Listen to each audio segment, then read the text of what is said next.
அனர்த்தத்துக்கு பின்னரான இலங்கையின் புனரமைப்புக்கு இந்தியா தலைமையேற்க வேண்டும். தலைமகனே வா, உனக்காக நான் காத்திருக்கிறேன் என்கின்ற அந்த ஒரு விடயம்தான் இதில் ஞாபகம் வருகிறது. காரணம், இந்த கலந்துரையாடல் அல்லது இந்த உரையாடல் பகுதியை ஆரம்பித்திருக்கக்கூடியதும் இந்தியாவின் பின்தளத்தில் தான் கூறப்படுகிறது. அவர் வேறு யாருமல்ல, பார்க் பவுண்டேஷன் அறக்கட்டளை நிறுவனரும் இந்தியாவுக்கான முன்னாள் தூதுவர். ஆனால் ஒரு முன்னாள் தூதுவர், ஒரு அறக்கட்டளையினுடைய நிறுவனராக இருக்கக்கூடியவருக்கு அங்கு சந்தித்திருக்கக்கூடியவர்களை பார்த்தால் கிட்டத்தட்ட ஒரு ராஜதந்திர ஒழுங்குமுறையில் அல்லது புரோட்டோகாலை பார்த்தால் ஒரு ஜனாதிபதி, பிரதமர் அல்லது வெளியுறவு அமைச்சருக்கு நிகரான முக்கியத்துவம் இந்தியாவில் கொடுக்கப்பட்டிருக்கிறது. அதன் பின்னணி இதில் தான் தங்கி இருக்கின்றது. மீனவர் போராட்டமும் அமெரிக்க ராணுவத்தின் பலாலி வருகையும் இந்தியாவை கதிகலங்க வைத்திருக்கின்றது. அதுதான் இங்கு திட்ட தெளிவாக புலப்படுகிறது.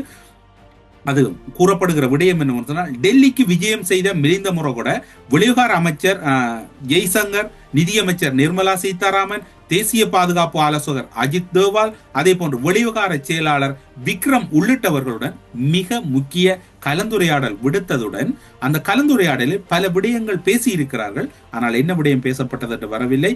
இலங்கையின் புனரமைப்புக்கு இந்தியா தலைமையேற்க வேண்டும் என்று இவர் அழைப்பு விடுகின்றார் அந்த சந்திப்பின் பின்னர். அத்துடன் இந்திய வெளிவிவகார அமைச்சின் அழைப்பின் பேரில் 4வது இந்திய ஜப்பான் மன்றத்திலும் அவர் கலந்து கொள்ள உள்ளார். இந்திய ஜப்பான் மன்றம் என்று ஒரு போரம் இருக்கின்றது, அதிலும் மிலிந்த முறை கூட கலந்து கொள்ள இருக்கிறார். இப்போது நீங்கள் பார்த்தீர்கள் என்றால் எல்லாம் ஏதோ ஒரு திட்டத்தின் அடிப்படையில் சுழன்று கொண்டிருக்கிறது.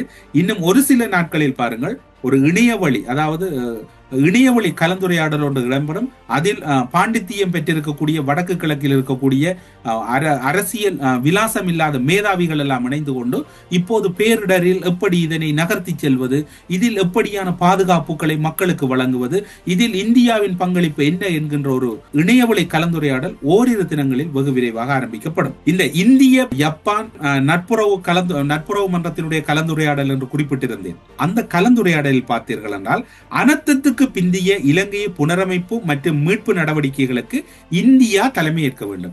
இந்திய ஜப்பான் நட்புறவு மன்றத்தில் பேச போகிறார், இந்தியா தலைமையேற்க வேண்டும் என்று. இப்போ உலக நாடுகள் எல்லாம் வருகின்ற போது ஏன் இந்தியா தலைமையேற்க வேண்டும்? இந்தியா தலைமையேற்க வேண்டும் என்றால் இந்தியா கூறித்தான் மிலிந்த முறை கூட இதனை கூறியிருக்கிறார். காரணம், அந்த அளவுக்கு இந்தியாவுக்கான ஒரு பெரும் நெருக்கடி ஒன்று இலங்கைக்குள் உருவாகி இருக்கிறது. இது அண்மையில் ஏற்பட்ட பேரிடரை விட மிக ஆபத்தான ஒரு பேரிடர் இந்தியாவுக்கு ஏற்பட்டிருக்கின்றது. இந்த முயற்சியில் ஜப்பானை ஒருபோதும் வியூக பங்காளராக சேர்க்க வேண்டும் என்றும் மிலிந்த முறை கூட கூறியிருக்கிறார்.